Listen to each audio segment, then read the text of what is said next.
Hello everybody and welcome back to my channel. So today's video is going to be a swatch and review of the new Night Owl Lacquer collection. This is the In the Dark of the Night collection. And before we get started, I quickly want to talk about what I'm wearing on my nails. I am wearing a Halloween manicure using Glam Polish's Frankenslime 2016. And then on my lips, I'm wearing a Cremesheen glass from MAC. This is in the color Cha Cha Cha. So In the Dark of the Night is the fall collection from Night Owl Lacquer, and there are 6 darkened creams and 3 toppers in this collection. I love how Night Owl Lacquer creates these collections that have toppers, and the toppers are meant to complement all of the polishes in the collection. So in the summertime, like the neons that she released, she had toppers with the neons, and they worked beautifully with all of the neons. The same goes for the 3 toppers that she created in this collection. You can purchase the creams separately, or you can purchase the toppers separately. You can purchase all of these nail polishes individually, but they do come in bundles. Either you can get all of the creams or all of the toppers, or you can purchase the full collection. So I'm going to show you guys, I'm going to try and show you guys what a cool tone color and a warm tone color looks with each one of these toppers. So let's go ahead and get started. The first polish I have here is called Don't Lose Your Head, and this is a blackened orange polish. I would definitely call this more of like a pumpkin orange. Absolutely gorgeous formula on all of these creams. This was fully opaque in 2 coats. This one does dry down a little bit darker than what you see in the bottle, but definitely not as dark in comparison to the rest of these creams. This one is pretty true to color. Absolutely gorgeous color. I don't have anything quite like this in my collection. Like I said, I feel like it really is a true pumpkin orange. And when I place the topper, which is Potion Bubbles is like a sheer iridescent topper. This is in a clear base. I did 1 coat of this over Don't Lose Your Head, and it kind of pulled out the more like the warmer tones of these iridescent like flakies and iridescent glitters.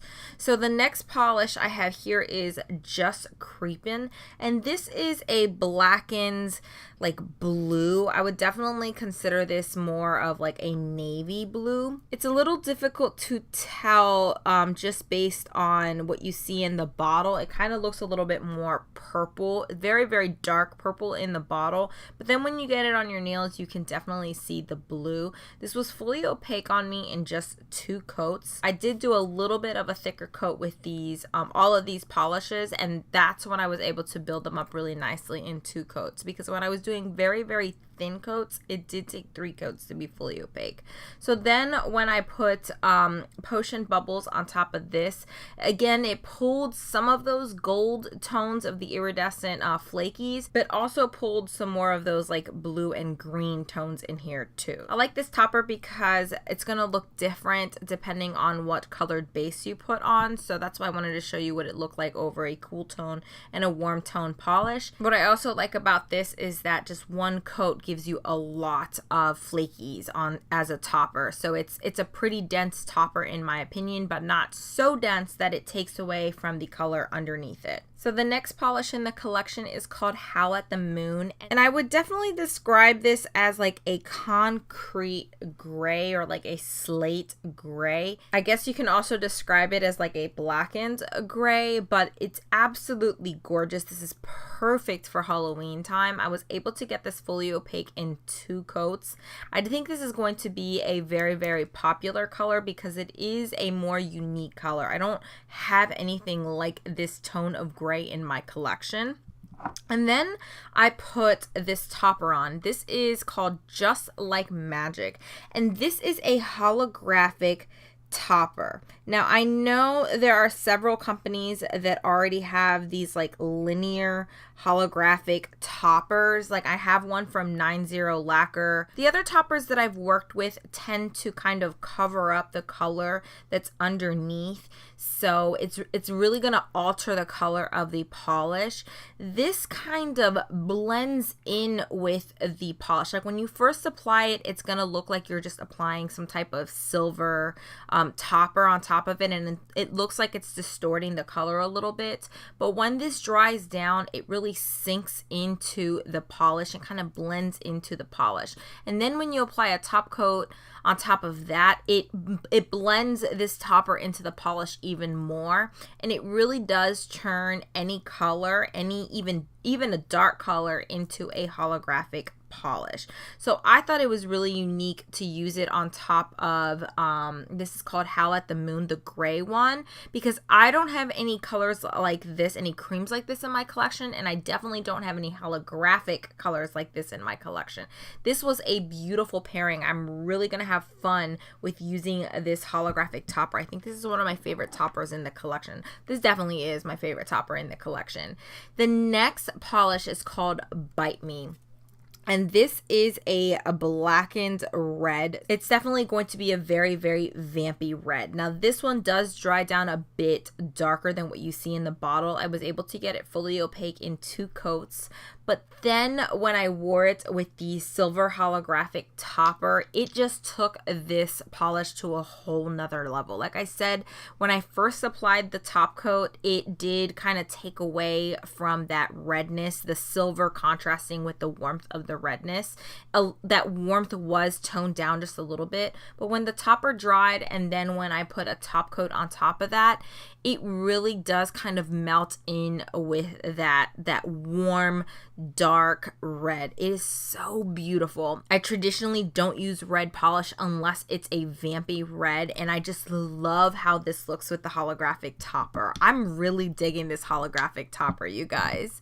So the next polish in the collection is called Cackle Much, and this is a very, very gorgeous blackened purple polish. This definitely does look very purple in the bottle. This was beautiful. 2 coats and it was fully opaque. It does dry down a little bit darker, but you can still tell that it's a purple polish. So I decided to pair this with the last topper in the collection. This is called Looking Shifty, and this has a very similar, I guess, formula to the holographic topper, where at first it's going to kind of change the color just a little bit, but then it's going to melt into the polish.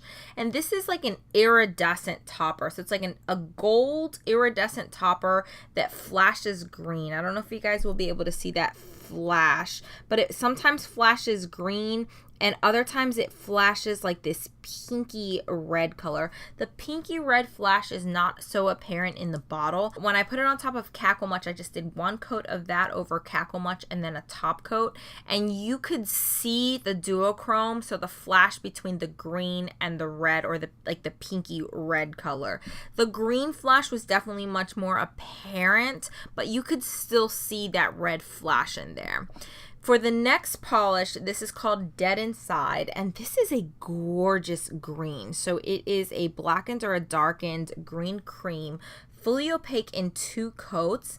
It's just a beautiful, beautiful color. But when I paired this with Looking Shifty, you definitely could see more of those like green shimmers, that green flash on there. The gold kind of disappeared. I thought this would be really pretty to kind of pair together because I like the combination of green and gold.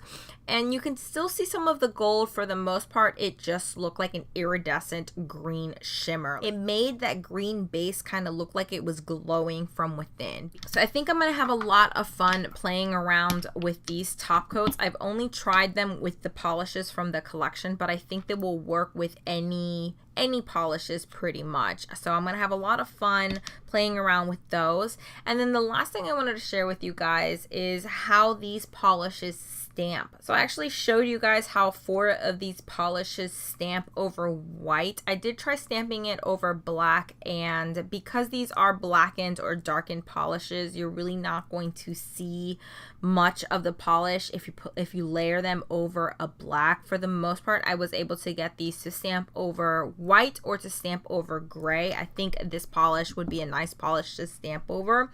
However, they are a little bit more sheer when you stamp with them. One thing I did notice when I was applying all of these polishes is that the first coat is going to kind of look like a jelly polish. It is deceptively sheer, and then the second coat builds up just beautifully. So I had an inkling when I was going to stamp with these that they were going to stamp on kind of semi-sheer, kind of like a jelly polish, but you still get a decent amount of pigmentation.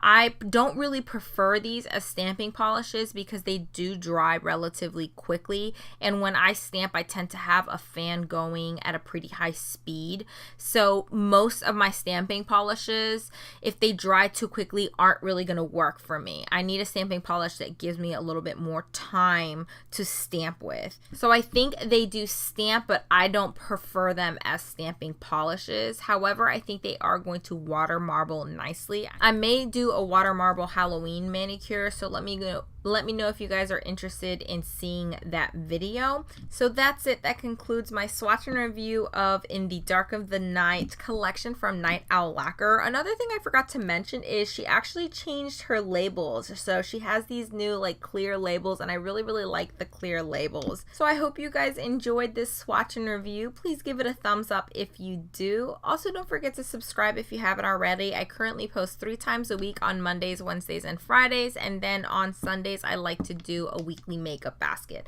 So hopefully I'll see you guys in the next one. Bye.